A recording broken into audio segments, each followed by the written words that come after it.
अखण्डमण्डलाकारं व्याप्तं येन चराचरं तत्पदं दर्शितं येन तस्मै श्रीगुरुवे नमः। शङ्करं शङ्कराचार्यं केशवं बादरायणं सूत्रभाष्यकृतौ वन्दे भगवन्तौ पुनः पुनः। ईश्वरो गुरुरात्मेति मूर्तिभेदविभागिनी व्योमवद्यात्मदेहाय दक्षिणामूर्तये नमः। பவித்ரேந்திரியாணி நதிக்கரையில் அமர்ந்து கொண்டு மௌலியா ஞானேஸ்வர் மகாராஜின் சமாதியின் அருகில் அவர் அருளால் அஷ்டாவக்ர கீதை நாம் படித்துக் கொண்டிருக்கிறோம். இதில் இரண்டாவது சாப்டரில் ஜனகர் பேச ஆரம்பித்திருக்கின்றார். முதல் சாப்டர் முழுக்க பிரம்ம ரகசியத்தை வெளிப்படுத்தி இருந்தார் அஷ்டாவக்ரர். அதில் நான் என்ன புரிந்து கொண்டேன் என்பதை ஒரு 5 ஸ்லோகங்கள் வழியாக நாம் ஏற்கனவே ஜனகர் என்ன புரிந்து கொண்டார் என்பதை பார்த்தோம். இனி 6வதில் என்ன சொல்லுகிறார் என்பதை நாம் பார்க்க வேண்டும். ஓகேவா?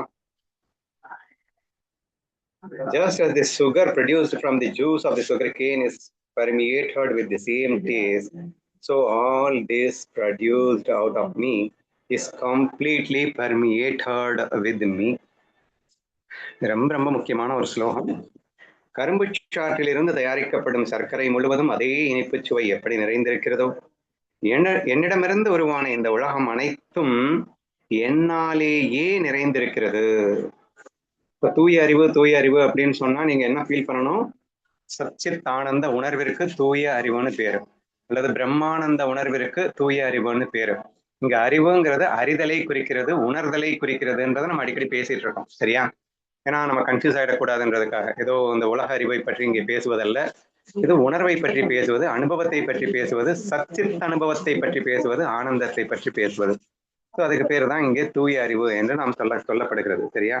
இங்க என்ன ஒரு பியூட்டியான ஒரு விஷயம்னா, போன ஸ்லோகத்திலேயே நம்ம 2-3 எக்ஸாம்பிள் அவர் தெளிவா சொல்லிட்டாரு.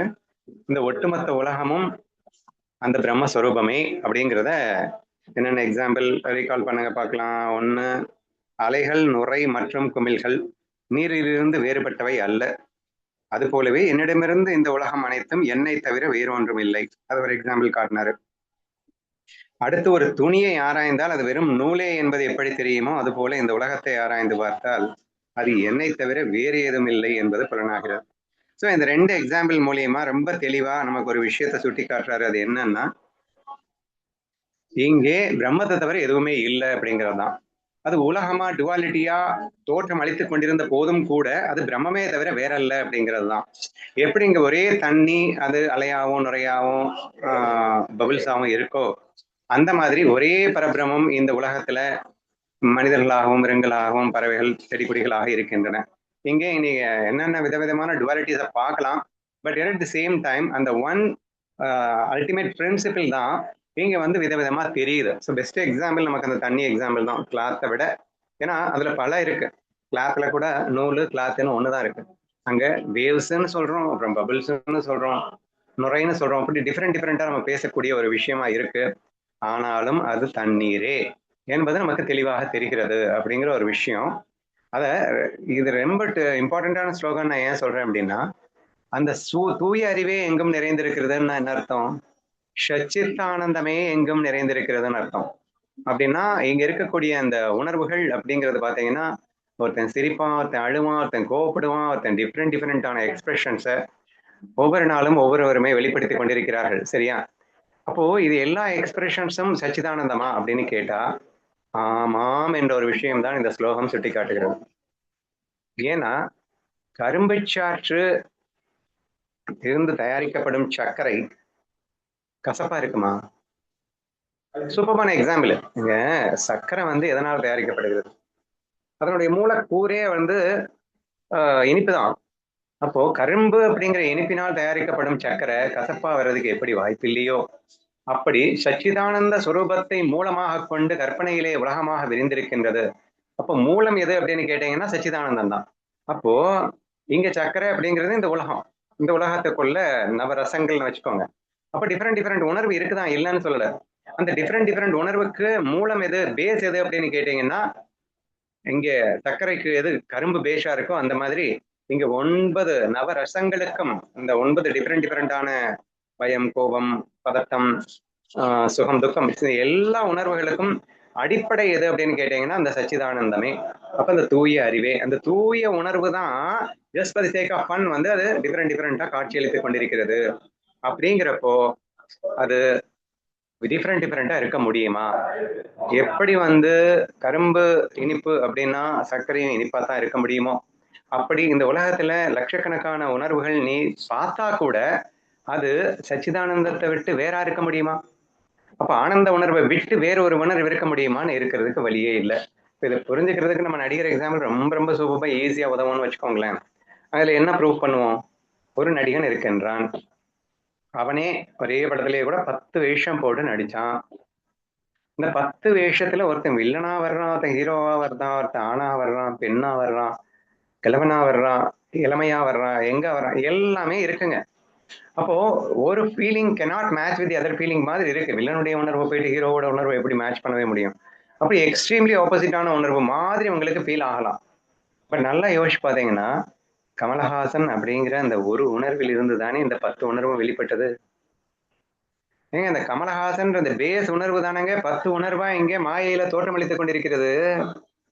அப்போ இந்த 10 உணர்வையும் அந்த பேஸ் உணர்வு அப்படின்னு சொன்னா என்ன தப்பு? சோ இதுதான் ரொம்ப ரொம்ப முக்கியமான பாயிண்ட்.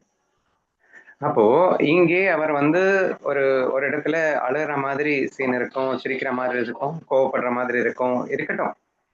இப்படி டிஃபரெண்டான அந்த எக்ஸ்பிரஷன்ஸ் இருக்கட்டும். ஆனா அது எல்லாமே யாரோட எக்ஸ்பிரஷன்? ஒரிஜினலா வேஷம் தரித்துக் கொண்டிருக்கிறார், அதாவது ஒரிஜினலா நடிகனா இருக்கின்ற அந்த கமலஹாசன் இருக்கான் இல்லையா, அவனுடைய அந்த ஒரே உணர்வு தானேங்க இங்க வந்து அழுற மாதிரி சும்மா நாச்சுக்கும், சிரிக்கிற மாதிரி சும்மா நாச்சுக்கும், கோவப்படுற மாதிரி சும்மா நாச்சுக்கும். இப்படி விதவிதமான உணர்வுகள் அங்கே வெளிப்படுத்த போதும் அங்கே விதவிதமா இருக்கான்னா இல்ல இல்ல, ஒருத்தன் தாங்க பலவா வெளிப்படுத்திட்டு இருக்கான். அது எப்படிங்க ஒண்ணு பலவா ஆச்சு? ஒண்ணு பலவா ஆகல, சும்மா நாச்சுக்கும் தோற்றம் அளிக்குது.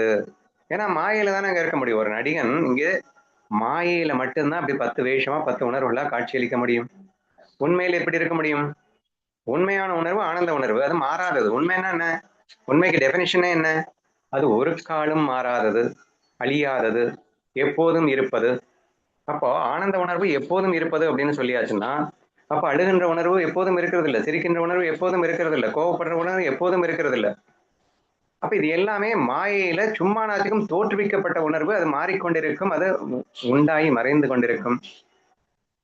அது உண்மையாக இருக்க முடியாது அப்படின்றத புரிஞ்சுக்கணும். ஏன்னா இந்த சத்தே தான், இந்த உண்மை அங்கே பொய்யாக உலகமாக விரிந்திருக்கிறது. பொய்யில தான் டுவாலிட்டி இருக்க முடியும், பொய்யில தான் படங்கிறது வர முடியும். ஏன்னா சத்தியம் ஒண்ணு இல்லையா? இந்த ஒரே சத்தியம் பலவா வரணும்னா பொய்யா தான் வர முடியும் என்ற இந்த மாய தத்துவத்தையும் ரகசியத்தையும் நீங்கள் தெளிவாக உணர வேண்டும். சரியா? சரி, இதெல்லாம் சொல்லியாச்சு. இந்த பர்டிகுலர் ஸ்லோகத்துல என்ன சொல்லுது அப்படின்னா, எப்படி கரும்பின் சுவையை தான் சர்க்கரையிலும் இருக்க முடியுமோ அப்படி சச்சிதானந்தமே தான் இங்கே எல்லா உணர்வாகவும் இருக்கின்றது.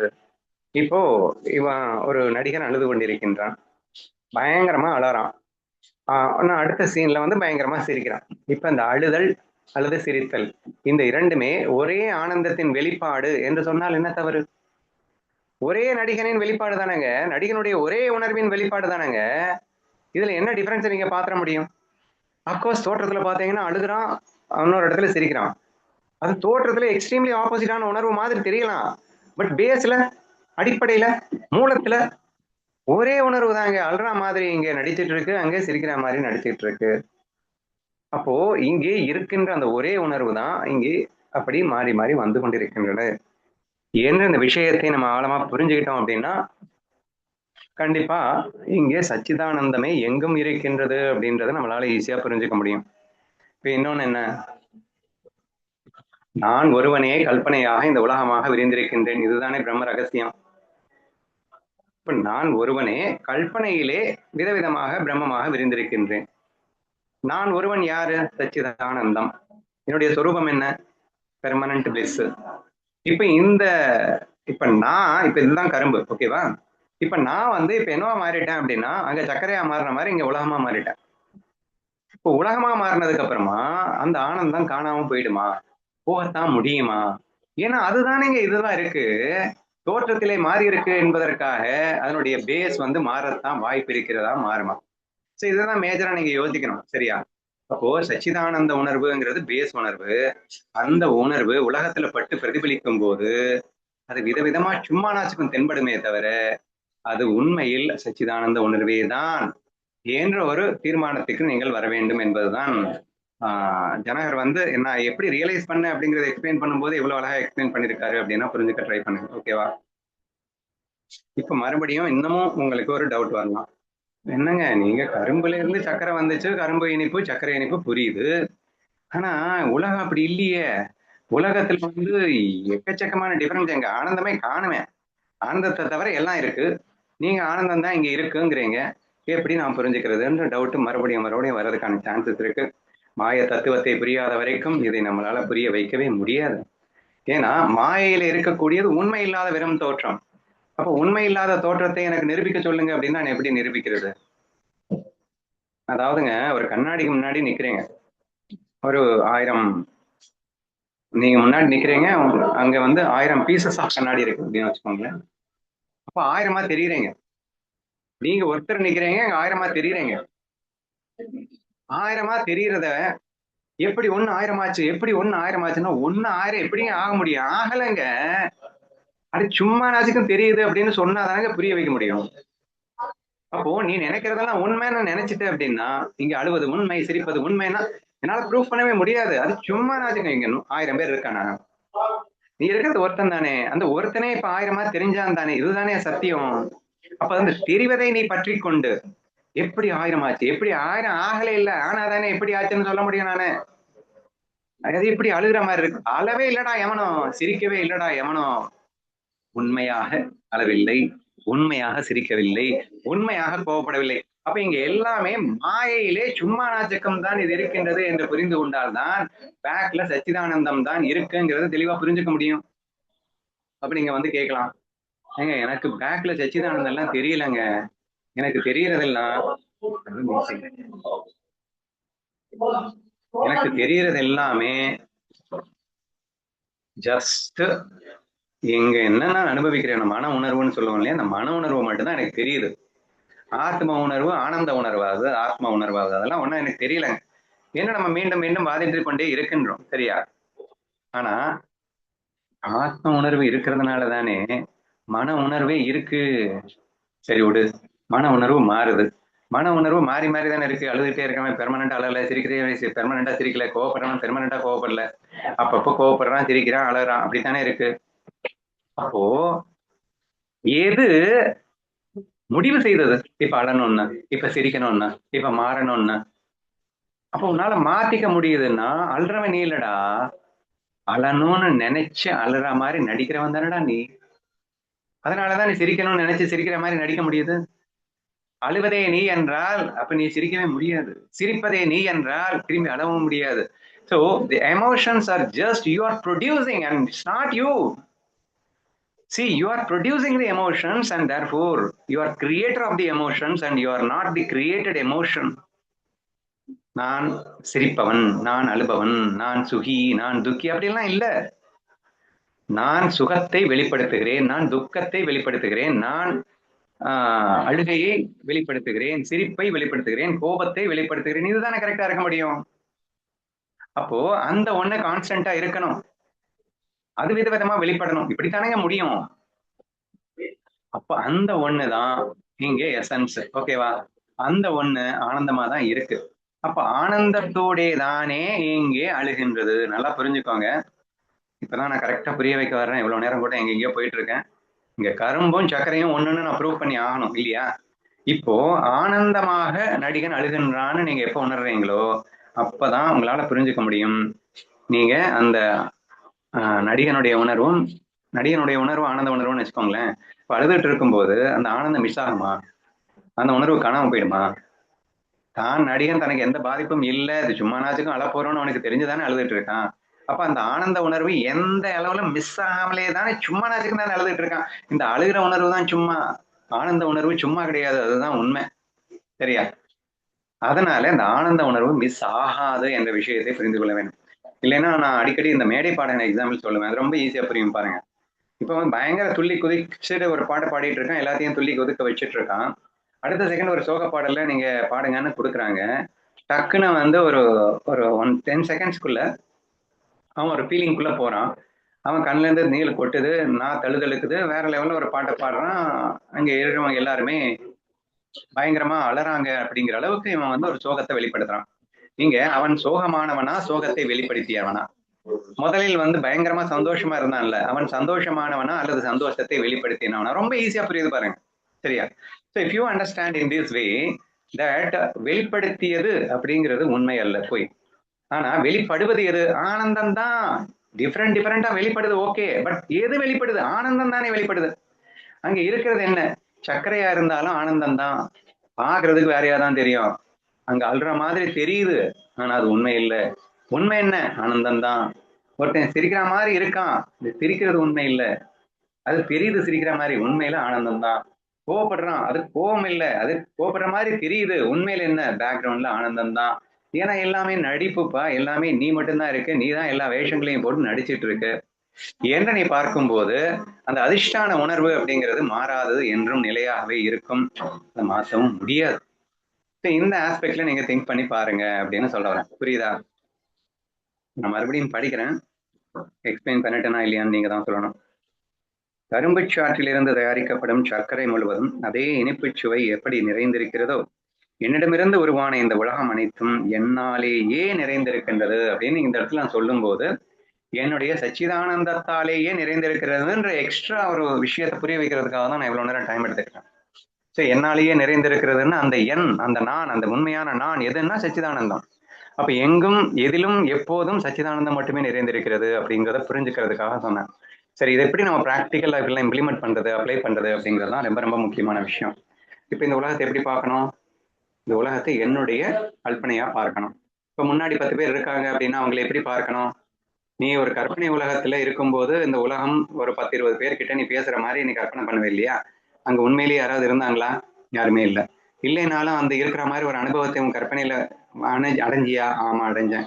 அப்ப இங்கேயும் தான் ஒரு 10 பேர் இருக்கிற மாதிரி இருப்பாங்க அப்படின்னா உனக்கு ஒரு அனுபவம் கிடைக்குதுன்னா அது உன் எண்ணத்தாலே தான் கிடைக்கிறதே தவிர உன் எண்ணம் இல்லைன்னா அது கிடைக்காது.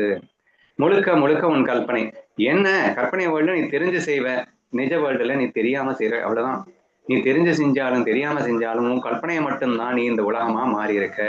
நீ மட்டும்தான் இருக்க, உன் கல்பனையால் உலகமா மாறி இருக்க. சோ இதுதான் வந்து உச்சகட்ட ஞான தத்துவம். சரியா? இப்போ இங்க வந்து என்ன சொல்றாருன்னா, எங்கும் நான் நான் அந்த சச்சிதானந்தத்தை பாரு அப்படிங்கறதுதான் இங்க மேட்ரு. இப்ப 2 விஷயம். ஒண்ணு, நான் சம்டைம்ஸ் அழுவேன், சிரிப்பேன். அல்லது எனக்கு முன்னாடி இருக்கிறவங்க யாராவது சம்டைம்ஸ் அழுவாங்க, சிரிப்பாங்க. இப்ப முன்னாடி இருக்கிறவங்க அழுதாலும் அது சச்சிதானந்த உணர்வின் வெளிப்பாடுன்னு பார்க்கணுங்க. எவனாவது சிரிச்சாலும் சச்சிதானந்த உணர்வின் வெளிப்பாடுன்னு மட்டும்தான் பார்க்கணும். கோவப்பட்டது அல்லது என்ன எல்லா நவரசங்களையும் வச்சுக்கோங்களேன், எல்லா உணர்வுகளையும் யார் வெளிப்படுத்தும் போதும் அதை உண்மை என்று பார்க்காதே. எவனாவது பயங்கர சந்தோஷமா இருக்கான்னா, பணத்தையோ ஒரு பதவியோ வச்சுக்கிட்டு சந்தோஷமா இருக்கான்னா அதை உண்மைன்னு பார்க்காத, அடிக்ட் ஆயிடுவார்.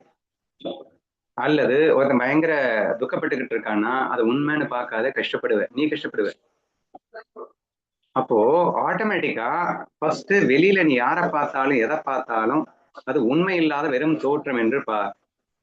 அப்போ ரொம்ப அழகான ஒரு பெண்ண வர்றா அப்படின்னு சொன்னா அவளை நீ வந்து வெறும் தோற்றமாக நீ பார்க்கும்போது ஆட்டோமேட்டிக்கா அடிக்ஷன் வராது. சச்சிதானந்தம் இப்போது இந்த அழகுன்ற ரூபத்தோடு வந்திருக்கிறது, அவ்வளவுதான். உண்மையில் இருக்கிறது என்ன? கான்ஸ்டன்டான ஆனந்தம் மட்டும்தான்.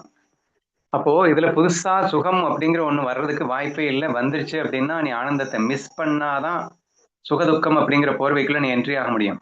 ஆனந்தத்தை மிஸ் பண்ணாமலே சும்மா நாச்சுக்கும் சுகம் போல எக்ஸ்பிரஸ் பண்ணு, ஆனந்தத்தை மிஸ் பண்ணாமலே சும்மா நாச்சுக்கும் துக்கம் போல எக்ஸ்பிரஸ் பண்ணிக்கோ. நீயும் அந்த மாதிரி பண்ணு. யார் எக்ஸ்பிரஸ் பண்ணாலும் அது எக்ஸ்பிரஷனா பாரு. சாரி, நான் கன்ஃபியூஸ் ஆயிட்டேன்.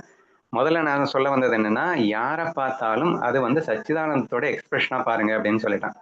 ஸோ நல்லது பண்றாங்களா, சச்சிதானந்தத்தோட எக்ஸ்பிரஷன். கெட்டது நடக்குதா, அதுவும் உன்னுடைய சச்சிதானந்தத்தோட எக்ஸ்பிரஷனா பாரு. ஏன்னா நீதான் அது. உன்னுடைய கற்பனையில நீ வந்து அப்படி எக்ஸ்பிரஸ் பண்ற, அதனால அது வருது அப்படின்னு நீ ஃபீல் பண்ணணும். இப்படி சச்சிதானந்தத்தோட எக்ஸ்பிரஷனாக நீங்கள் காண முடிந்தால் இது ஃபர்ஸ்ட் ப்ராக்டிஸ் நீங்க பண்ணணும்.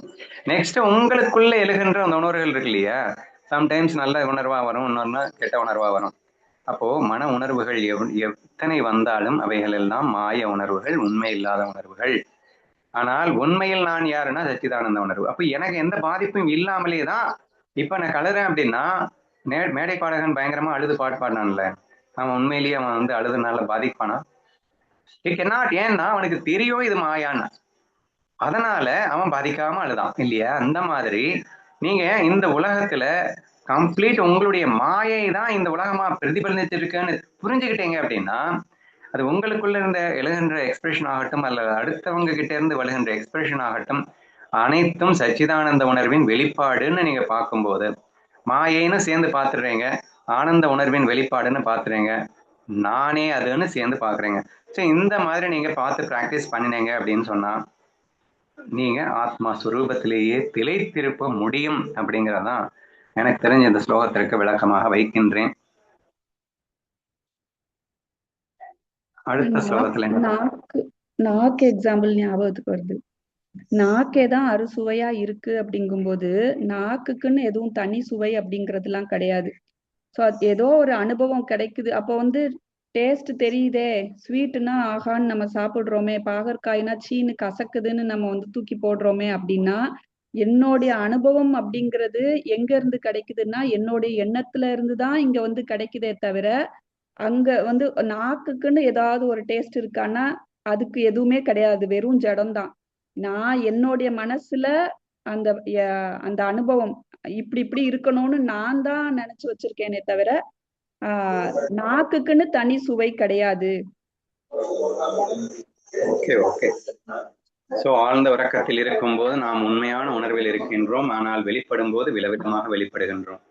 அப்போ மன உணர்வில் அது படும்போது டிஃபரெண்டா எக்ஸ்பிரஷன் இருக்கு, ஆனா அது உண்மையில் ஆனந்த உணர்வு ஒன்றுதான், அது விதவிதமாக வெளிப்படுகிறது.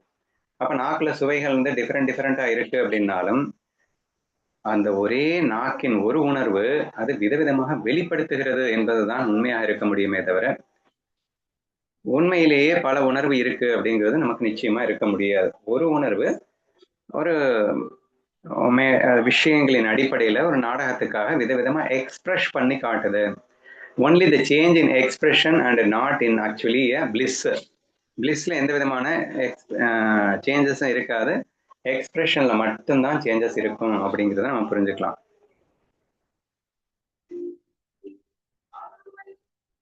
ஏல்ல from ignorance of oneself the world appears, and by knowledge of oneself it appears no longer. From ignorance of the rope a snake appears, and by knowledge of it it appears no longer. கொஞ்சம் நுணுக்கமா பார்க்க வேண்டிய ஒரு ஸ்லோகம். தன்னை அறியாத அறியாமையினால் உலகம் தோன்றுகிறது, தன்னை அறிவதால் அது மறைந்து விடுகிறது. கயிற்றை அறியாத போது பாம்பு தோன்றுகிறது, கயிற்றை அறிந்தவுடன் அது மறைந்து விடுகிறது. ஸோ இதுதான் ஸ்லோகம். இதுல என்ன புரிஞ்சுக்க போறீங்க? அதாவது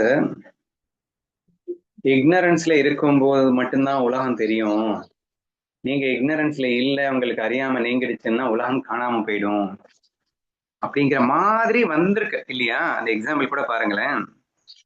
கயிற்றை அறியாத போது பாம்பு தோன்றுகிறது, கயிற்றை அறிந்தவுடன் அது மறைந்து விடுகிறது. அப்படித்தானே? நீங்க ஒரு கயிறு பாக்குறீங்க, அதை பாம்புன்னு நினைச்சுக்கிட்டு நீங்க பாத்தீங்க அப்படின்னு சொன்னா அங்க என்ன தெரியும்? கயிறு தெரியாது, பாம்பு மட்டும்தான் தெரியும் உங்க கண்ணுக்கு. பட் அதுக்கப்புறமா கொஞ்ச நேரம் கழிச்சு அது கயிறு தான், அது பாம்பு இல்லை அப்படின்னு தீர்மானமா நீங்க பாத்தீங்க அப்படின்னு சொன்னா, ஒரு லைட் அடிச்சு பாத்தீங்க அப்படின்னு சொன்னா இப்ப கயிறு மட்டும்தான் தெரியும், பாம்பு தெரியாது. நல்லா புரிஞ்சுக்கோங்க. இந்த எக்ஸாம்பிள்ல முதல்ல என்ன தெரிஞ்சது? பாம்பு மட்டும்தான் தெரிஞ்சது, கயிறை காணோம். ரெண்டாவது என்ன தெரிஞ்சது? கயிறு மட்டும்தான் தெரியுது, பாம்பை காணோம். இது எக்ஸாம்பிள். சோ இதோட லிங்க் பண்றாங்க. நீ அறியாமையில பார்த்தா அங்க உலகம் தெரியும், நீ அறிவு கண் கொண்டு பார்த்தா அங்க உலகம் தெரியாது. அப்போ ஞான வெளிச்சத்துல பார்த்தா, லைட் டார்ச் லைட் அடித்து பார்த்தா அப்படின்னா ஞான வெளிச்சத்துல பார்த்தா அங்க ஒண்ணும் இருக்காதான், உலகமே இருக்காதான். அறியாம இருள்ல பார்த்தா அங்க உலகமா தெரியுது. இது வந்து ஸ்லோகங்க. பட் இதை அப்படியே பிளைண்டா எடுத்துக்கிட்டீங்கன்னா அது குழப்பம், கன்ஃபியூஸ் ஆகும். You should not take it blindly. கொஞ்சம் நான் வந்து மாடிஃபை பண்றேன்றதுனால என்னமோ நான் திருத்துறேன், வேதத்தையே திருத்துறேன்னு நினைச்சிடாதீங்க. எல்லாமே வேதங்கள்ல சொன்னதுதான் நானும் சொல்ல போறேன்.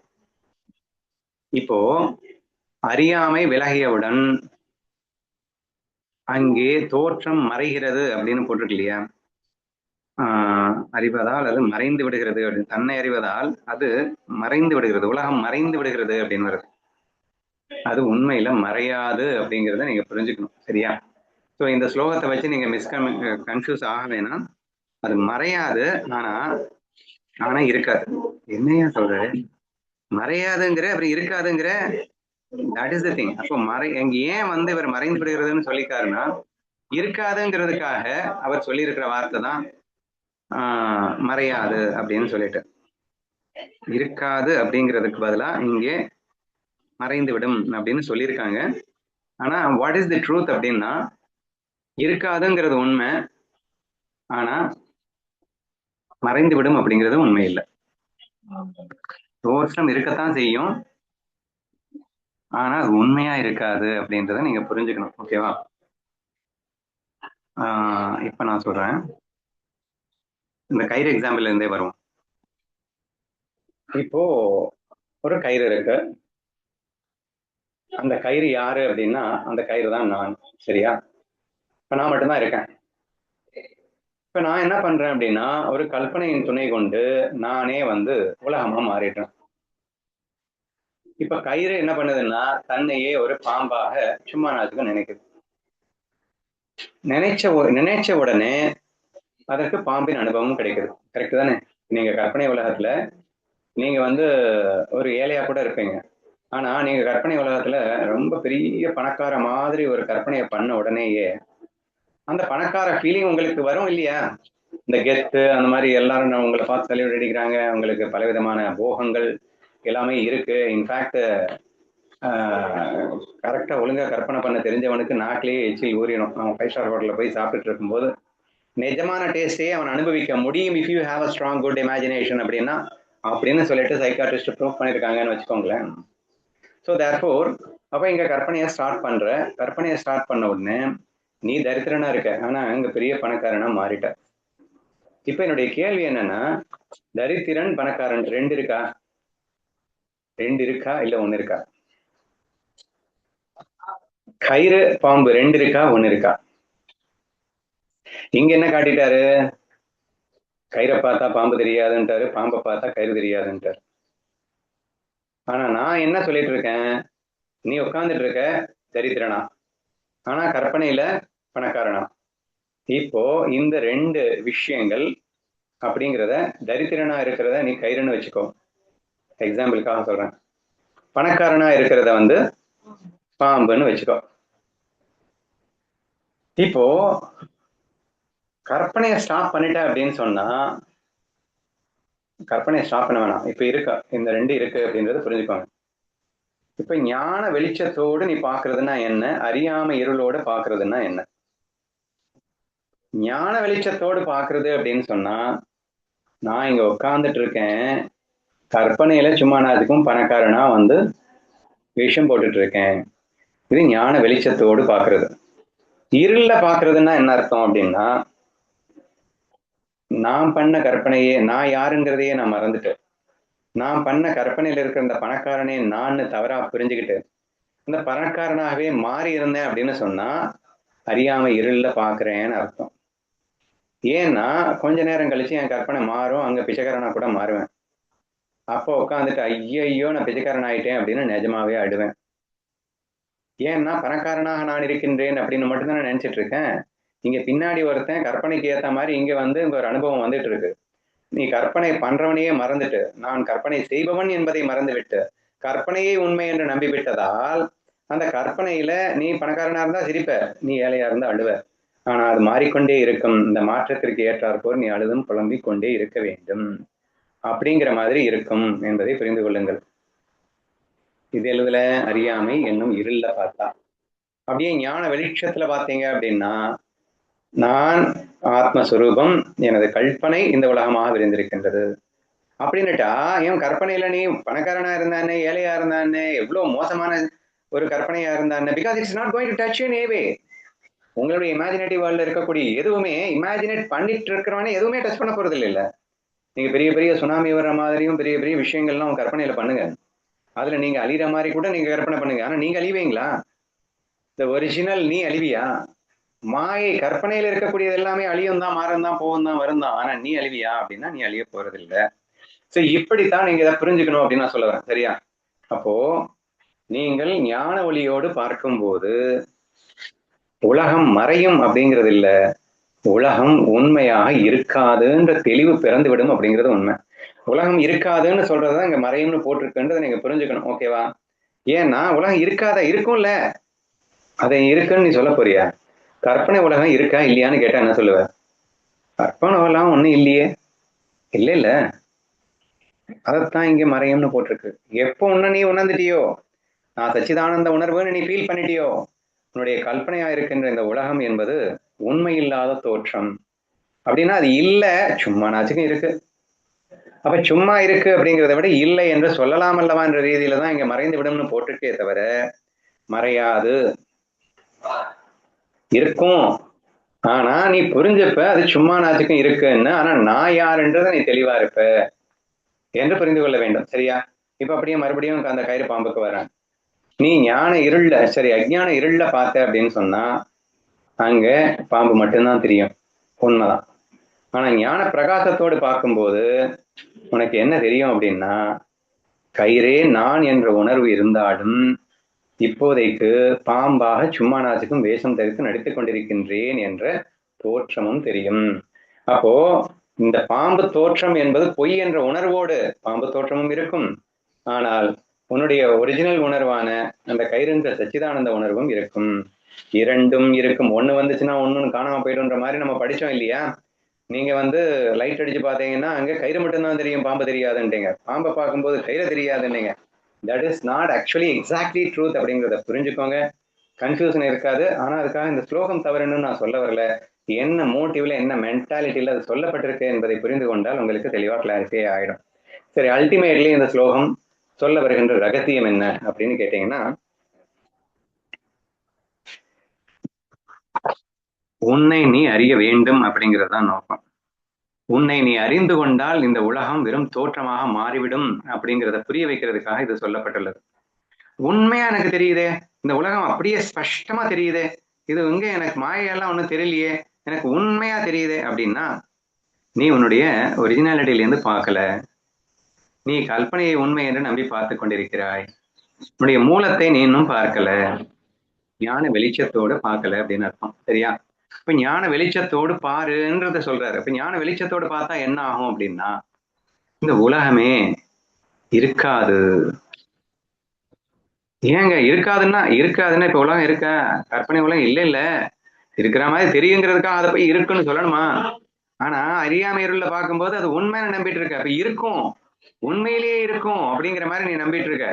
ஆனா ஞான வெளிச்சத்துல பார்க்கும்போது அங்க இல்ல, சும்மா நாச்சுக்கும் தெரியுது, அவ்வளவுதான். இப்ப காணல் நீர் இல்ல, ஆனா சும்மா நாச்சுக்கும் தெரியுது. அப்ப சும்மா தெரியுது அப்படிங்கிறத நம்ம இல்லைன்னு சொல்லிடலாம் அப்படிங்கிற ரீதியில தான் இந்த விஷயத்தை நீங்கள் எடுத்துக்கொள்ள வேண்டும் என்று புரிந்து கொள்ளுங்கள். மேற்கொண்டு இதுல எசன்ஸ் என்ன, நம்ம என்ன புரிஞ்சுக்கணும் அப்படின்னு ஸ்ட்ராங்கா கேட்டீங்க அப்படின்னா, நீங்க மேலோட்டமா நிக்காதீங்க, ஆழ்ந்து பாருங்க.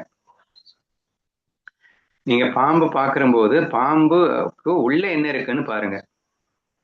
மரத்தில் மறைந்தது மாமதை யானை அப்படின்னு சொல்றோம். இந்த மாமதை யானையை மட்டும் நீங்க பார்த்துட்டு இருந்தீங்கன்னா அது யானையா தான் தெரியும். கொத்து பார்த்தீங்கன்னா அந்த மரப்பலகையை தான் யானை வடிவத்துல வச்சிருக்கான் அப்படின்னு பார்க்கும்போது மரம் தான் பார்ப்பீங்க. அப்ப மரத்தில் மறைந்தது மாமதை யானை. இப்ப முதல்ல மரத்தை மறைத்தது மாமதை யானை.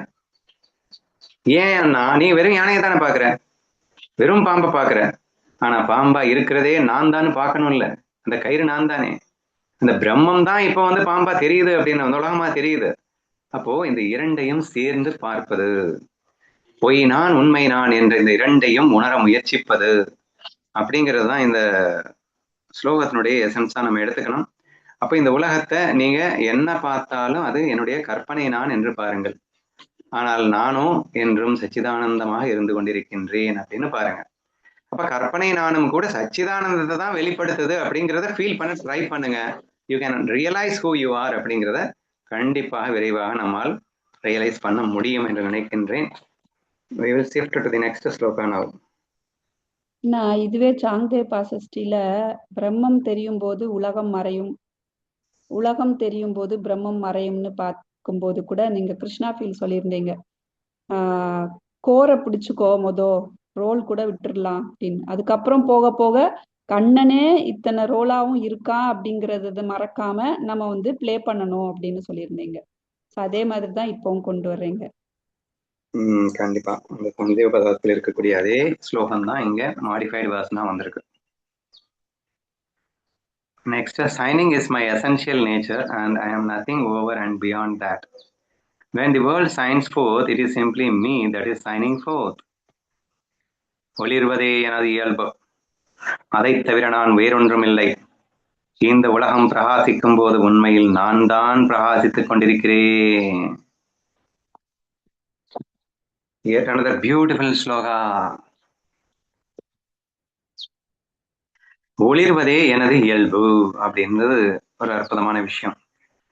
சச்சிதானந்தருக்கு நிறைய பேர் உண்டு. நித்தியன், நிராகாரன், நிர்குணன், நித்திய, புத்த, சுத்த, சத்து, சித்து, ஆனந்த ரூப அப்படின்னு நிறைய விஷயங்கள் வந்து நம்ம சொல்றது உண்டு. அதுல முக்கியமா சொல்லக்கூடிய இன்னொரு விஷயம் என்னன்னா சுயம் பிரகாஷன் அப்படின்னு சொல்றது உண்டு. பிரம்மத்திற்கு நிறைய பெயர்கள் நம்ம சொல்றோம். அதுல ரொம்ப முக்கியமான ஒரு பேர் என்னன்னா சுயம் பிரகாஷம் அப்படிங்கிறது ஒரு அற்புதமான பேர். ஓகேவா? அப்ப சுயம் பிரகாஷம்னா என்ன? எக்ஸாம்பிள் வந்து சூரியன் தான். சூரியனை யாராவது ஒளிர்விக்கிறாங்களா? சூரியனை வச்சு நீ சோலார் செல்ல வச்சு அதுல இருந்து கரண்ட் எடுத்து உன் வீட்டுக்கு பல்பை வச்சு நீ ஒளி ஊட்டுற. சூரியனை வச்சு மற்றதை ஒளி ஊட்டலாம், ஆனா சூரியனை யாராவது ஒளி ஊட்டுறாங்களா? சூரியன் is the source of all energy. சூரியனை வச்சு நீ என்ன வேணா பண்ணலாம், ஆனா சூரியனுக்கு யாராவது ஒளிய தர்றாங்களா அப்படின்னா இல்லைன்னு வரும். ஏன்னா அது சுயம் பிரகாசமாக ஒளிர்ந்து கொண்டிருக்கிறது. நம்ம வீட்டில் உள்ள லைட்டை நீங்க போட்டீங்கன்னா அது எரியாது. அதுக்கு எலக்ட்ரிசிட்டின்னு ஒரு சோர்ஸை கொடுக்கணும். அந்த சோர்ஸ் நீங்க மறுபடியும் சூரியன்ட்ட இருந்து தான் எடுக்கணும், அல்லது வேற ஏதோ நேச்சுரல் ரிசோர்சஸ்ல இருந்து எடுக்கணும் அப்படிங்கிற மாதிரி வருது. ஆனா சூரியன் அப்படி அல்லங்கிறத நல்லா புரிஞ்சுக்கணும். ஓகேவா? அப்போ எப்படி சூரியன் சுயம் பிரகாசனும் அப்படி இந்த பிரம்மம் சுயம் பிரகாசம் அப்படின்னு வந்திருக்கு. சரி, எகைன் சுயம் பிரகாசம்னு என்னமோ நிஜமாவே லைட்டுன்னு நீங்க நினைச்சிடாதீங்க. இங்க பிரகாசம் அப்படிங்கிறதுக்கு அர்த்தம் என்னன்னா உணர்வுன்னு அர்த்தம். சச்சித்தானந்த உணர்வு இருக்கு இல்லையா, அதுதான் சுயம் பிரகாசம் என்று அழைக்கப்படுகின்றது. நீங்க உலக உணர்வுகள், மன உணர்வுகள்லாம் இருக்கு இல்லையா, அது வந்து சுயம் பிரகாசம் கிடையாது. அது ஒரு காரணத்தால் ஏற்படுகின்ற ஒரு காரிய உணர்வு. ஒரு காரணம் வேணும், நீங்க வந்து இதுலயாவது பாஸ் ஆகணும். அப்போ வந்து ஜம்முன்னு பயங்கரமா துள்ளி குதிக்கிற ஒரு உணர்வு ஏற்படும். அது ஃபெயில் ஆகணும். அப்ப அந்த காரணத்தை கொண்டு நீங்க வந்து ஐயோன்னு உட்காந்து சோகமா அழணும். அப்போ யாராவது சுவிட்சை போட்டு நீங்க எரியற மாதிரி இல்ல, சுவிட்சை போட்டு நீங்க ஆஃப் ஆகிற மாதிரி இல்ல. இந்த மன உணர்வு அப்படித்தானே இருக்கு. நல்லா யோசிச்சு பாருங்க. எந்த உணர்வு அங்க தானா ஒளிர்ந்துச்சு? போர் அடிக்குது, எனக்கு டல் அடிக்குது அப்படின்னு சும்மா தான் உட்காந்துருப்பேங்க, ஒளிரவே ஒளிராது. அப்ப எவனாவது ஏதாவது ஒரு நல்ல விஷயம் சொன்னான்னா அப்படியே ஒளிருவேங்க, கெட்ட விஷயம் சொல்லிட்டான்னா அப்படியே டல் ஆயிடுவேங்க. அப்போ மன உணர்வு என்பது சுயம் பிரகாஷன் கிடையாது, சுயமாக ஒளிராது. அது ஏதோ ஒரு காரணத்தை கொண்டுதான் அது ஒளிர்கிறது அப்படிங்கிற மாதிரி வருது. ஓகேவா? இங்க என்ன சொல்லப்பட்டிருக்கு அப்படின்னா சுயம் பிரகாசம்னு சொல்லப்பட்டிருக்கு. ஒளிர்வதே நான் சுயம் பிரகாசமாக ஒளிர்கின்றேன் அப்படின்னு வருது. இந்த ஆனந்தம்ங்கிறதுக்கு இல்லைங்க, அதுக்கு எந்த காரணமுமே இல்லாம நம்ம ஆனந்தமா இருப்போங்க. இன்னும் ஒரு பியூட்டி பாருங்களேன். கொடுமையிலும் கொடுமைன்னா எந்த ரீசனுமே இல்லாம, எந்த எஃபோர்ட்டுமே இல்லாம, எதுவுமே செய்யாம இருந்தா நீ ஆனந்தமா தான் இருப்ப. ஏன்னா உன் சொரூபமே ஆனந்தம் தான். அப்ப ஏன் எனக்கு தெரியலன்னா நீ அதை நம்ப மறுக்கிற. நீ அதை வந்து ஆப்போசிட்டா நீ இல்லைன்னு நினைக்கிறதுனால உனக்கு தெரியல. அப்போ ஒட்டுமொத்த ஆன்மீக சாதனைகளும் எதற்காக அப்படின்னா சும்மா இருப்பதற்காக. சும்மா இருப்பதுவே சுட்டற்ற பூரணம் என்று எம்மாள் அறிதற்கு எளிதோ பராபரமே தாய்மானவர் பாடுறாரு. அப்போ ஒட்டுமொத்த ஆன்மீக சாதனை எங்கே நோக்கி செல்லுகின்றதுன்னா ஸ்டில்னஸை நோக்கி போயிட்டு இருக்கு, ஸ்டாப் பண்றதுக்காக போயிட்டு இருக்கு. தியான யோகம்னு எடுத்துக்கிட்டீங்கன்னா உன் மனசை கூட நிப்பாட்டுறா, ஒரு இடத்துல உட்காடுறா, எந்த ஆக்ஷனுக்காக போகல. ஸ்டில்னஸ் எல்லா எஃபோர்ட்டையும் ஸ்டாப் பண்ணு. ஸ்டாப் பண்றதுக்கு எஃபோர்ட் எடுக்கிறோம் பாருங்க. Effort to stop the effort. புரியுதா? So we need to take an effort for what? Not to stop the effort which you have already made. ஏற்கனவே லூசுத்தனமா நீ வாழ்ந்துட்டு இருக்க ஒரு எஃபோர்ட்டோட, அந்த லூசுத்தனமான எஃபோர்ட்டுகளை ஸ்டாப் பண்றதுக்கு நீங்க எஃபோர்ட் எடுக்க வேண்டியது இருக்கு. ஏன்னா நீ சுயம் பிரகாசன், நீ சச்சித்தானந்த ஸ்வரூபம், நீ ஆழ்ந்த உறக்கத்துல இருக்கப்பா. ஆழ்ந்த உறக்கத்துல இருக்கும்போது நீ ஆனந்தமாக இருக்கின்றாய் என்பது ஒவ்வொருவரின் நிதர்சன அனுபவம்.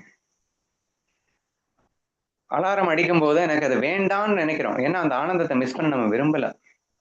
அந்த ஆழ்ந்த உறக்கம் அப்படிங்கிறது நமக்கு வேணும் அப்படின்னு ஆசைப்படுறோம். ஏன்னா அது ஆனந்தமா இருக்குன்றதுனால ஆசைப்படுறோம். ஆனா என்ன காரணத்தினால அது கிடைச்சதுன்னு சொல்ல முடியுமா? ஏன்னா எதுவுமே இல்லைங்க. அங்க பணம் இல்லை, பதவி இல்லை, பொண்ணு இல்லை, பெண் இல்லை, எதுவுமே இல்லை. எதுவுமே இல்லாம ஆனா சந்தோஷமா வாழ முடியுதா இல்லையா? And that we call it as a ஸ்வயம் பிரகாஷம். அதுதான் ஸ்வயம் பிரகாசம். Without any thing. ஏன்னா ஒரு பல்பை போட்டு எரிஞ்சதுன்னா அது ஸ்வயம் பிரகாசம்னு சொல்லக்கூடாது. பட் எதுவுமே இல்லாம அது சுயமாக ஒளிந்து கொண்டிருந்தால் அதற்கு ஸ்வயம் பிரகாசன் என்று பெயர். இப்போ ஓரளவு புரிஞ்சிருக்கும்னு நினைக்கிறேன். இப்போ அப்படியே படிக்கிறேன், கேளுங்க. ஒளிர்வதே எனது இயல்பு அப்படின்னா ஸ்வயம் பிரகாசமாக காரணமே இன்றி ஆனந்தமாக வாழ்வதுன்றது எனது இயல்பு. சச்சிதானந்த ஸ்வரூபம் என்பது எனது இயல்பு. அதை தவிர நான் வேறொன்றும் இல்லை. இந்த உலகம் பிரகாசிக்கும் போது உண்மையில் நான் தான் பிரகாசித்துக் கொண்டிருக்கின்றேன். ஃபர்ஸ்ட் அந்த ஆழ்ந்த உறக்கத்தை சொல்லி அந்த ஒளிர்வதே சுயம் பிரகாசம்னா என்ன அப்படின்றத புரிஞ்சுக்கிட்டோமா? எதை தவிர நான் வேற ஒன்றும் இல்லை அப்படின்றது எக்ஸ்ட்ரா ஆழம் அழுத்தம் திருத்தமா சொல்லியிருக்காரா? இந்த கோர்ட்ல பேசும்போது நான் சத்தியத்தை பேசுகிறேன், உண்மையை பேசுகிறேன், உண்மையை தவிர வேற எதுவும் இல்லை அப்படின்னு நல்லா அழுத்தமா சொல்லுவாங்களா? அந்த மாதிரி இங்க அந்த ஒளிர்வதே இயல்பு, இதை தவிர வேற எதுவுமே இல்லை. நான் சுயம் பிரகாஷன், அவ்வளவுதான், வேற ஒண்ணுமே இல்லை நான் அப்படின்றத எக்ஸ்ட்ரா சொல்லிட்டு உலகம் பிரகாசிக்கும் போது உண்மையில் நான் தான் ரொம்ப ரொம்ப முக்கியமான ஒரு அற்புதமான ஒரு விஷயம். இப்போ இந்த சுயம் பிரகாசம்ன்றது என்ன சொன்னேன்? சச்சிதானந்த உணர்வுன்னு சொல்லி நான் நிரூபிச்சிட்டேனா? ஏன்னா எந்த காரணமும் இல்லாமலே நீ ஆனந்தமா உணர்ந்துகிட்டு இருக்கே இல்ல, அப்ப சுயமாக ஆனந்தத்தில் இருக்கின்றாய் அல்லவா? சச்சிதானந்த உணர்வு புரிஞ்சுச்சா? இப்போ அந்த சச்சிதானந்த உணர்வு தான் இங்க உலகமா விரிய போகுது. அந்த பிரகாசம் தான்டா இந்த பிரகாசம். முதல்ல இந்த சொன்னோம் இல்லையா, கரும்பு எக்ஸாம்பிள் நம்ம பார்த்தோம். கரும்பே தான் சர்க்கரையா இருக்கு அப்படின்னு பார்த்தோம். அதுல இந்த உலகத்தில் உள்ள நல்ல கெட்ட எல்லா உணர்வுகளுமே அந்த ஒரே உணர்வின் வெளிப்பாடுன்னு பாருங்க. சிரிக்கிறது, கோவப்படுறது, இது எல்லாமே பாருங்க அப்படின்னு சொல்லிட்டு இருந்தோம். ஸோ அதனால நம்ம எக்ஸ்ட்ரீமா கிளாஸஸ்ல பேசும்போது என்ன சொல்லியிருந்தோம்? முள்ள மாதிரி முடிச்ச வைக்கணும் என்ன மாதிரியான கெட்ட நபர்ஸாக இருந்தாலும் அவங்களுக்குள்ள இருக்கக்கூடிய அந்த உணர்வும் கூட ஆன்ம உணர்வு தான் என்று நீங்கள் புரிந்து கொள்ள வேண்டும்னு ரொம்ப ஆழமா நம்ம பேசியிருந்தோம் இல்லையா? மறுபடியும் அதை அழகா பிரசன்ட் பண்றாரு. உலகம் பிரகாசிக்கும் போது உண்மையில் நான் தான் பிரகாசித்துக் கொண்டிருக்கிறேன். எது பிரகாசிக்குதான்? சச்சிதானந்த உணர்வு தான் பிரகாசிச்சுட்டு இருக்கு. அது உலகமா பிரகாசித்துக் கொண்டிருந்தாலும் சச்சிதானந்த உணர்வு தான் பிரகாசிச்சுட்டு இருக்கு. இப்ப அப்படியே நடிகர் எக்ஸாம்பிளுக்கு போங்க. நடிகர் சுயம் பிரகாசம், அவன் எப்போதும் ஆனந்த உணர்விலே இருக்கின்றான். அவன் அழுகின்றான் அப்படின்னா அந்த சுயம் பிரகாசமான ஆனந்த உணர்வே அழுவது போல் வெளிப்படுத்துகிறது, அவ்வளவுதான். இங்க சிரிப்பது போல் வெளிப்படுத்துகிறது, அவ்வளவுதான். அப்ப எது வெளிப்படுத்தி கொண்டிருக்கிறதுன்னா சுயம் பிரகாசம் தானே வெளிப்படுத்திட்டு இருக்கு. இப்ப இந்த உலகமே சுயம் பிரகாசத்தால் தான் ஒளிந்து கொண்டிருக்கிறது. அப்ப நான் முதல்ல என்ன சொன்னேன்? அந்த ஸ்லோகத்தை படிக்கும்போது எல்லாவற்றையுமே ஆனந்த உணர்வா பாரு. உனக்குள்ள இருக்க வழுகின்ற எல்லா நல்ல தீய உணர்வுகளும் ஆனந்த உணர்வு தான். அது வெளிப்பாடு தான். மற்றவங்க கிட்ட இருந்து வருவதும் ஏன்னா எல்லாமே நீதான் கற்பனையில எல்லாமே இருக்க. அப்போ வெளிப்படும் அத்தனை உணர்வுகளும் அது எவ்வளவு மோசமா இருந்தது நல்லா இருந்தது அப்படிங்கிறதெல்லாம் தேவையில்லை. ஆனந்தத்தின் வெளிப்பாடு என்பதை ஸ்ட்ராங்காக நீங்கள் புரிந்து கொண்டீர்கள் என்றால் இந்த ஸ்லோகத்தின் அர்த்தம் உங்களுக்கு நல்லா விளங்கியிருக்கும். அப்ப இருக்கிறது என்னன்னா பிரம்மம் மட்டும்தான். பிரம்மத்தை தவிர எதுவுமே இல்லை. சச்சிதானந்தத்தை தவிர எதுவுமே இல்லை. ஆனா அதுவே அழுகிற மாதிரி சிரிக்கிற மாதிரி எல்லாமே தெரியுதுன்னா கூட அப்பையும் அந்த சச்சிதானந்தம் தான் அப்படியெல்லாம் தென்பட்டு கொண்டிருக்கிறதே தவிர அங்கேயும் வேற சச்சிதானந்தத்தை தவிர வேற ஒண்ணு இருக்க முடியாது என்ற ஒரு விஷயத்தை தான் மீண்டும் மீண்டும் அழகாக இங்கே வலியுறுத்தி சொல்லப்பட்டிருக்கிறது என்பதை புரிந்து கொள்ள வேண்டும். ஓகேவா?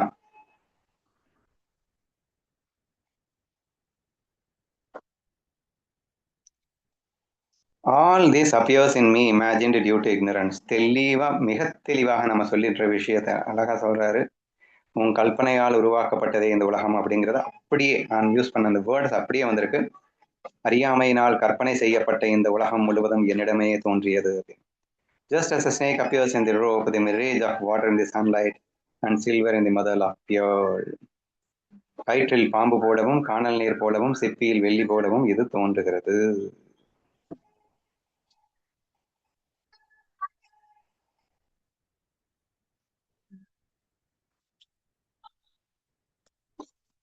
இப்ப இதை விட ஒரு ப்ரூஃப் என்ன வேணும்? நான் சொன்னா நீங்க நம்பாம இருக்கலாம், பட் அஷ்டாவகிரர் சொன்ன நம்பித்தானே ஆகணும். ஸோ தேர்ஃபோர் அறியாமையினால் கற்பனை செய்யப்பட்டதுதான் இந்த உலகம். இப்போ ஒட்டுமொத்த உலகமுமே வெறும் கற்பனைங்கிறத ஸ்ட்ராங்கா நீங்க நம்பித்தான் ஆகணும். அம்மா எக்கச்சக்கமான ப்ரூஃப் கொடுத்துருக்கோம். உன் கனவு எக்ஸாம்பிள் எடுத்துக்கோங்க. பெரிய உலகமே வந்தது வெறும் கற்பனையிலேருந்து தான் வந்தது, அதனால அது எப்படி உண்மையாகும்? அது பொய்ன்னு புரிஞ்சுக்கிறியோ? அதே மாதிரி இமேஜினேட்டிவ் வேர்ல்டு பார்த்துருக்கோம், அது பெரிய உலகமே வந்தது பட் வெறும் கற்பனை. அப்போ கனவும் கற்பனை, அந்த கற்பனை உலகமும் கற்பனை அப்படின்னா நிஜ உலகம் மட்டும் எப்படிடா உண்மையா இருக்க முடியும்? சோ இங்கே காண்பதெல்லாம் வெறும் எண்ணத்தால் மட்டும் உருவானது, கல்பனையால் மட்டும் உருவானது. எப்படி கனவுலையும் இமேஜினேட்டிவ் வேர்ல்ட்லையும் நீ இந்த உலகத்தை பார்த்தியோ அதே தாண்டா இந்த உலகம். நீ ஏன் கன்ஃபியூஸ் ஆகுற? ஏன்னா there is no big difference between this world and that world. பெருசா எந்த டிஃபரன்ஸும் கிடையாது. கனவுல இருக்கிற வரைக்கும் உனக்கு கனவு உண்மைன்னு தானே தெரிஞ்சது. அது கனவுன்னு புரிஞ்சுக்கும் போது தானே இது இல்லைன்னு புரிஞ்சுக்கிட்டேன். அந்த மாதிரி நீ நினைவுல இருக்கும் போது இதை உண்மைன்னு நம்பிட்டு இருக்க.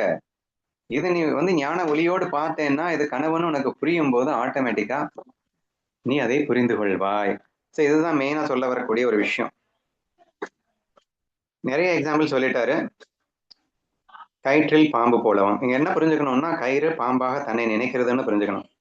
காணல் நீர் போலவும், சூரியனே தன்னை காணல் நீராக ஒரு தோற்றத்தை ஏற்படுத்தி கொள்ளுகிறான் அப்படின்னு புரிஞ்சுக்கணும்.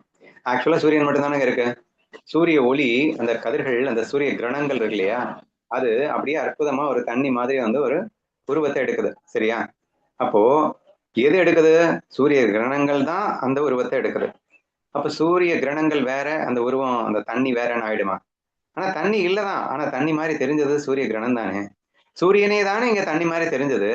அப்படி தாண்டா புரிஞ்சுக்கணும். பிரம்ம சொரூபம் மட்டும்தாண்டா இருக்கு, அது தாண்டா இந்த உலகமா விரிஞ்சிருக்கு. இப்ப சூரியன் எப்படி காணல் நீராக மாறியதோ, கயிறே வேண்டுமென்றே பாம்பாக எப்படி தோற்றம் அளித்ததோ நினைத்து கொண்டதுன்னு வச்சுக்கணும். சரியா? சிப்பியில் வெள்ளி போலவும். சோ சிப்பியில் வெள்ளி போலவும், அது எனக்கு நான் நேர்ல பார்த்தது இல்லை. நீங்க எல்லாம் பார்த்திருக்கீங்களா? ஆனா கடல்ல நைட் டைம்ல நம்ம போனோம்னா அந்த இது சந்தமாமா வெளிச்சத்துக்கு அந்த சிப்பி முத்து மாதிரி தெரியும். ஆமா, பிரைட்டா தெரியும்னா, பிரைட்டா தெரியும். சரி சரி. ஸோ சிப்பி ஆக்சுவலா ஒர்த்லெஸ், பட் நீங்க தவறாக ஹைலி ஒர்த் உண்ட ஒரு சில்வராக உங்களுக்கு தெரிகிறது, முத்தாக தெரிகிறது, வெள்ளியாக தெரிகிறது அப்படிங்கிறது another எக்ஸாம்பிள். ஓகேவா? இங்க என்ன மெயினா நம்ம புரிஞ்சுக்கணும்னா, இந்த 9வது ஸ்லோகம் again another very very important ஸ்லோகம். இந்த உலகத்தை உண்மை உண்மை உண்மைன்னு நம்பி நம்பி நம்பி வாழ்ந்துட்டு இருக்கிற வரைக்கும் நான் 1000 தான் நாலேஜ் சொன்னாலும் உங்களால துக்கத்துல இருந்து விடுபட முடியாது. அப்ப மாயா மாயான்னு நான் என்னதான் கத்திட்டு இருந்தாலும் அதை நீங்க ரியலைஸ் பண்ணாத வரைக்கும் எகெயின் அதுவும் உங்களுக்கு உண்மையை தராது. அப்ப எப்படி புரிஞ்சுக்கிறது அப்படிங்கறதான் இங்க மேட்ரு. கற்பனை இருக்கின்ற வரையில் உனக்கு அனுபவம் இருக்கிறதப்பா. கற்பனையை ஸ்டாப் பண்ண மொமெண்ட்ல உனக்கு அனுபவம் மாறுதா இல்லையா? அப்ப அதை வச்சு வெறும் கற்பனை தான் இந்த உலகமா இருக்கிறதுன்னு நீ புரிஞ்சுக்கலாமே. என்ன எக்ஸாம்பிள் சொல்லலாம்னா, அறியாமை எண்ணம், அறிவு எண்ணம், இதை வச்சு நான் எக்ஸாம்பிள் சொல்றேன். நான் என்னுடைய லைஃப் டைம் எக்ஸாம்பிள் ஒன்று சொல்லியிருக்கேன். ஃபர்ஸ்ட் டைம் ஒரு போலீஸ்காரர் என்ன உங்க மேல கம்ப்ளைண்ட் வந்திருக்கு அப்படின்னு சொல்லிட்டு கூப்பிட்டார் அப்படின்னு சொன்னேன். கூப்பிட்ட உடனே எனக்கு என்ன ஆச்சு, அனுபவம் என்ன ஆச்சு அப்படின்னா, கொஞ்சம் கை கால்லாம் நடுங்குச்சு. இட்ஸ் அ நியூ எக்ஸ்பீரியன்ஸ், அதனால ஒரு கொஞ்சம் டிஃப்ரெண்டா இருந்தது. அப்போ இந்த எக்ஸ்பீரியன்ஸ் எங்கிருந்து வந்தது அப்படின்னா, நான் ஆண்டாண்டு காலமா போட்டு வச்ச எண்ணம் என்னன்னா, என்னை யாரும் போலீஸ்காரங்க தேடி வரக்கூடாது, என் மேல் யாரும் குற்றம் சுமத்தக்கூடாது அப்படிங்கிறது நான் போட்டு வச்ச எண்ணம். அப்ப அந்த எண்ணத்துக்கு ஆப்போசிட்டா வரும்போது எனக்கு அது பிடிக்கல. அப்போ அந்த எண்ணம், பிடிக்காத எண்ணம் எனக்கு வந்து அந்த ஆட்டத்தையும் அந்த இதையும் கொடுத்துச்சு. சரியா? அது நடந்த ஒரு 2 நிமிஷத்துல நான் என் ஞானதேவரை நினைவு கூர்ந்தேன், என் கண்ணனை நினைவு கூர்ந்தேன். அதுவும் எண்ணம். சரியா? அந்த நினைவு கூர்ந்த மாத்திரத்துல ஒரு எக்ஸ்ட்ரீம்லி டிஃபரெண்டான என்னுடைய ஓன் பிரின்சிபிளான வெல்கம் தி டிஃபிகல்டிஸ் தாட்ஸ்க்குள்ள போறேன். கண்ணா எனக்கு சூப்பரான சான்ஸ் கொடுத்துடுறா. இத்தனை நாள் அவங்ககிட்ட ஏங்கி ஏங்கி கேட்டுட்டு இருந்ததே இதுதானே. என்னை எப்படி வேணுமானாலும் சோதித்து பார், நான் ஜெயித்து காட்டுவேன் என்று சொன்னேன். சோதனையை ஆரம்பித்து விட்டாயா? நான் அறியாததா? இங்கே அனைத்தும் எனது கற்பனை என்றும் அதுவும் நீயே என்றும். கிருஷ்ணா ஃபீல்ல முன்னாடி வந்து அனைத்தும் கண்ணன்னு சொல்லுவோம். இப்ப ஞானத்துல அனைத்தும் எனது கற்பனைன்னு சொல்லிட்டு இருக்கோம். அவ்வளவுதான் டிஃபரன்ஸ்னு வச்சுக்கோங்களேன். இப்போ ஒண்ணு இல்லை, இந்த கற்பனை சேஞ்ச் எப்படி வந்து நமக்கு அனுபவத்தை மாத்துதுன்னு மட்டும் நீங்க புரிஞ்சுக்கோங்களேன். ஈஸியா நம்பிடலாம் எல்லாமே கற்பனை தான். இப்போ அவங்க என்ன நடந்துச்சு அப்படின்னா 2 நிமிஷத்துல wow, it's an absolute opportunity for me. இந்த தாட்டை கொண்டு வந்த செகண்ட்ல எனக்குள்ள ஒரு சந்தோஷம் என்னால விவரிக்கவே முடியாது. அப்போ இன்ஸ்டன்ட்ல பதறிக்கொண்டிருந்த அந்த உடல் பதறிக்கொண்டிருந்த இந்த எக்ஸ்பீரியன்ஸ் இன்ஸ்டன்ட்ல ஜூபிலண்ட் எக்ஸ்பீரியன்ஸாக மாறுது, ஜாய்ஃபுல் எக்ஸ்பீரியன்ஸாக மாறுகிறது. மிகவும் உற்சாகத்தோடும் ஆனந்தத்தோடும் நான் போலீஸ் ஸ்டேஷனை நோக்கி சென்று கொண்டிருக்கின்றேன். கனவுகளோடு சென்றுகின்றேன். ஆஹா, இன்னைக்கு வேற லெவல்ல இருக்கணும்டா என்று எனது கற்பனை தான் இங்க சேஞ்ச் ஆச்சு. நல்லா புரிஞ்சுக்கோங்க. when I moment I changed the கற்பனை, ஃபர்ஸ்ட் ஒரு கற்பனை நெகட்டிவ், அதாவது எனக்கு எதுவுமே ஆகக்கூடாது. இப்போ நடக்கட்டும்டா, என்ன வேணா நடக்கட்டும், நான் புகுந்து ஆட போறேன் என்று ஒரு கற்பனை. ரெண்டுமே மாயதானே. ஃபர்ஸ்ட் நான் எனக்கு உடல் நடுக்கம் எடுத்தது இல்லை, அதுவும் கற்பனையிலேருந்து தானே வந்தது. இப்போ வந்து என்ன ஆனாலும் பரவாயில்லடா அப்படின்னு நினைச்ச உடனே ஒரு சந்தோஷம் வந்தது இல்லை, அதுவும் எண்ணத்துல இருந்து தானே வந்தது. இப்ப எண்ணத்துல இருந்து வந்தா அது மாயதானடா, இது எப்படிதான் உண்மையா இருக்க முடியும்? இவ்வளவு சுலபமா புரிஞ்சுக்கலாம் இல்லைங்க. இந்த ஒட்டுமொத்த உன் அனுபவமும் உனது எண்ணத்தால் தானே உருவாகிறது. அப்ப அவ்வளவு சந்தோஷமா என்னால போக முடிஞ்சது அப்படின்னா how it was possibleங்க. your thought makes everything possible. அப்போ ஒரு இது வந்து நம்ம இன்ஸ்டன்ட்ல கிரியேட் பண்ண அந்த தாட்ல இருந்து வரக்கூடிய ஒரு சந்தோஷம்னு சொன்னோம். சரியா? இது வந்து பிரதிபாசிக சத்தை, கற்பனையிலிருந்து வந்த ஒரு அனுபவம் அப்படின்னு வச்சுக்கோங்க. வேற என்ன உங்களுக்கு டவுட் வரும்? ஆஹா, நான் கற்பனையே பண்ணலனாலும் எனக்கு கஷ்டமா இருக்கு. கற்பனையே பண்ணாமல்லாம் கஷ்டம் வராதுடா. எண்ணம் இல்லாம எப்படி கஷ்டம் வரும்? ஆழ்ந்த உறக்கத்துல எண்ணமே இல்லை, கஷ்டம் வந்ததா? You must have a thought to have some kind of experience. மாய எக்ஸ்பீரியன்ஸ்ல, அதாவது இந்த நவரசங்கள்னு சொல்லக்கூடிய அந்த மாயா அனுபவம் வேணும்னா தாட் வேணும். தாட் இல்லாம வரவே வராது. ஆனா ஒரு தாட்டும் இல்லாம இருக்கும்போதும் நான் ஒண்ணுமே அழணும்னு நினைக்கல, ஆனா அழுக வந்தது. இது எப்படி வரும்? நீ நினைக்காம வராது, ஆனா நீ உனக்கே தெரியாம நீ நினைச்சுட்டு தான் இருக்கேன்றதான் நீ புரிஞ்சுக்கணும். ஏன்னா ரொம்ப ஸ்ட்ரெஸ் டிப்ரெஷன்ல இருக்கிறவங்க என்ன பண்ணுவாங்க தெரியுமா? ரொம்ப ஸ்ட்ரெஸ் டிப்ரெஷனுக்கு காரணம் வந்து அவன் என்னுடைய எண்ணங்கள்னு புரிஞ்சுக்கிறான். சைக்காட்ரிஸ்டே அதான் இங்க பண்ணிட்டு இருக்கான். என்னுடைய எண்ணங்கள் தான் இந்த எக்ஸ்ட்ரீம் ஸ்ட்ரெஸ்ஸுக்கு காரணம்னு புரிஞ்சுக்கிறான். புரிஞ்சுக்கிட்டு அவன் சொல்லுவான், டே ஏன்டா நெகட்டிவா நினைக்கிறேன்? நான் எங்கடா நினைக்கிறேன், எனக்குள்ள தானா ஓடுது. நான் நிப்பாட்டணும்னு நினைச்சா கூட நிப்பாட்ட முடியல. ஐயோ ஏன்டா படுத்துறேன்னு என் மனசை நானே கேட்டுக்கிறேன். ஆனா கண்ணா பின்னாடி என் மனசு ஓடுதுங்க. இந்த தூக்கம் இல்லாம தவிக்கிறவங்க எல்லாம் சொல்லுவாங்க, என்னையா என்னதான்யா பண்ண, என்னமோ ஓடுதுங்க, கண்ணா பின்னான்னு ஓடுதுங்க, தூக்கமே வரமாட்டேங்குதுங்க அப்படின்னு சொல்றேனா இல்லையா? அப்போ it is just because of your thought you have got a lot of experience. இப்போ என்ன பிரச்சனைனா நீ சிந்திக்கல ஆனா தாட் வருது அப்படிங்கிற. சரியா? ஆனா வருது இல்ல, அப்போ உனக்கு மட்டும்தானே வருது, உனக்கு மட்டும்தான் வருது. நீ சிந்திக்காம வருதுன்னா உன் தாட்டு தானே, நீ புரிஞ்சுக்கிட்டு தான் ஆகணும், ஒரு வழி இல்ல. That we call it subconscious thoughts நம்ம சொல்றோம். விவகாரத்துல இது நடக்கத்தான் செய்யும். நீ எஸ்கேப் ஆக முடியாது. இது என்னுடைய தாட் இல்லைன்னு சொல்லி எஸ்கேப் ஆக முடியாது. நீ ஜென்ம ஜென்மமா போட்டு வச்ச உன்னுடைய ஆழ்மன பதிவுகள் உன்னை துரத்துகின்றது அப்படிங்கிறதான் உண்மை. உடனே சைக்காட்ரிஸ்ட் என்ன பண்றான்? கப்பு கப்பு கப்புன்னு ஊசியை குத்துறான். அவன் பாட்டுக்கு 3 நாள் கூட எந்திரிக்க விடாத மாதிரி ஆழ்ந்த உறக்கத்துக்கு கொண்டு போயிடுறான். ஆழ்ந்த உறக்கத்துக்கு போயிட்டா ஸ்ட்ரெஸ் இல்ல, டிப்ரெஷன் இல்ல. ஏன் அத்தனை நாள் கொண்டு போறான் அப்படின்னு சொன்னா, இவன் தூங்கி தூங்கி தூங்கியே இந்த தாட்ஸையே மறக்கடிக்கிறான். ஏன்னா விழிச்சுக்கிட்டே இருந்தான்னா தாட்ஸ்க்கு உயிர் கொடுத்துக்கிட்டே இருக்கான். லூசு பையன் வந்து தாட்ஸ்க்கு உயிர் கொடுத்துக்கிட்டே இருக்கான், என்ன பண்ணலாம் அப்படின்னு யோசிக்கிறான். பேசாம இவனை தூங்க வச்சிடலாம் அப்படின்னு சொல்லிட்டு தூங்கடிச்சவொடனே இவன் தாட்ஸே இல்லையா, ரொம்ப நாள் தாட்ஸ் இல்லையா, தாட்ஸுக்கு உயிர் கொடுக்கணுன்ற எண்ணமும் சேர்ந்து காணாம போயிடுது. அப்போ கொஞ்ச நாள் கழிச்சு மெதுவா அந்த ஸ்ட்ரெஸ் டிப்ரெஷன்லாம் காணாம போயிட்டு இந்த தாட்ஸ் தான் மறந்துருச்சே. எந்த ஸ்ட்ரெஸ் டிப்ரெஷனுக்கு காரணமான ஒரு எண்ணம் இருக்குல்ல, அதான் மறக்கடிச்சிட்டோமே. மறந்ததுக்கு அப்புறம் நல்லா தான் இருக்கேன், இத்தனை நாள் என்ன பண்ணேன், என்னமோ இருந்தது, எங்க போனேன், என்ன பண்ணீங்க அப்படின்னு கேட்பான். சரியா? This is what it is happening in this world இல்லையா? ஸோ இதுல இருந்து என்னங்க தெரியுது? Just your thought is giving all your experiences அப்படிங்கிறது புரியுதா இல்லையா? எப்படி கனவுல ஒரு எண்ணமே உனக்கு அனுபவமாக மாறியதோ, கற்பனையில எப்படி எண்ணமே அனுபவமாக மாறியதோ, அதைத்தானையா இந்த நிஜத்திலையும் எண்ணம் தானையா அனுபவமா மாறிட்டு இருக்கு. Whether it may be currently you are producing R it made B produced previously. அது எப்போ ப்ரொடியூஸ் பண்ணி வச்சா என்ன, இப்போ ப்ரொடியூஸ் ஆனா என்ன, உன் எண்ணத்தை தவிர இங்க வேற என்ன இருக்க முடியும் என்பதை ஆழமாக புரிந்து கொண்டால் இந்த ஓவியின் அர்த்தம் அற்புதமாக விளங்குகின்றதா என்று பாருங்கள். சரியா? சோ கற்பனை செய்யப்பட்ட இந்த உலகம் முழுவதும் என்னிடமே தோன்றுகிறது, எனது கற்பனையால் இந்த உலகம் தோன்றுகிறது. நான் சொன்னது அப்படியே அப்சல்யூட்லி அஷ்டாவகர தெளிவா வந்திருக்குன்னு புரிஞ்சுக்கோங்க. ஓகேவா? சாரி, தெரியாம சொல்லிட்டேன். வேதம் சொன்னதுதான் நான் சொன்னேன், என்னமோ நான் சொன்னது வேதம் சொல்லுது அப்படின்னு நினைச்சிடாதீங்க. கயிற்றில் பாம்பு போலவும் காணல் நீர் போலவும் சிப்பியில் வெளி, இது எக்ஸாம்பிள். சரியா? சோ நான் தான் இந்த உலகமா இருக்கேன் அப்படிங்கிறதுக்கு கயிறு கற்பனையில தான் பாம்பாக பார்க்கிறது அப்படிங்கிற மாதிரி, அல்லது சூரியனை தனது கற்பனையால் காணல் நீராக உருமாறினான் அப்படிங்கிற மாதிரி. ஒன்றே இங்கே இரண்டாக சும்மா நாசிக்கும் இருக்குன்றதை சேர்ந்து புரிஞ்சுக்கணும். உண்மையெல்லாம் இருக்க முடியாது. சரியா? ஒண்ணு பலவா வந்து சும்மா நாசிக்கு மட்டும்தான் இருக்க முடியும், மாயில மட்டும்தான் இருக்க முடியும். அதையும் ரொம்ப ஸ்ட்ராங்கா நீங்க புரிஞ்சுக்கிட்டீங்க அப்படின்னு சொன்னா இந்த ஸ்லோகத்தின் அற்புதம் நமக்கு விளங்கி இருக்கும் என்று நம்புகின்றேன். சோ அணித்தரமாக சூளுரை செய்வோம், இந்த உலகத்தை நம் கற்பனையாக காண வேண்டும் என்று. கனவும் இந்த கனவை போல்தான் இந்த வாழ்க்கை என்பதை தெளிவாக புரிந்து கொள்ளும் போது கற்பனைக்கு அதிஷ்டானமான சச்சித்தானந்த சொரூபமே நீ என்றும் ஆன்மாவே நீ என்றும் அற்புதமாக உணர்வாய் என்பதை கண்டிப்பாக உறுதியாக என்ன சத்தியம் பண்ணி கூட சொல்லலாம்.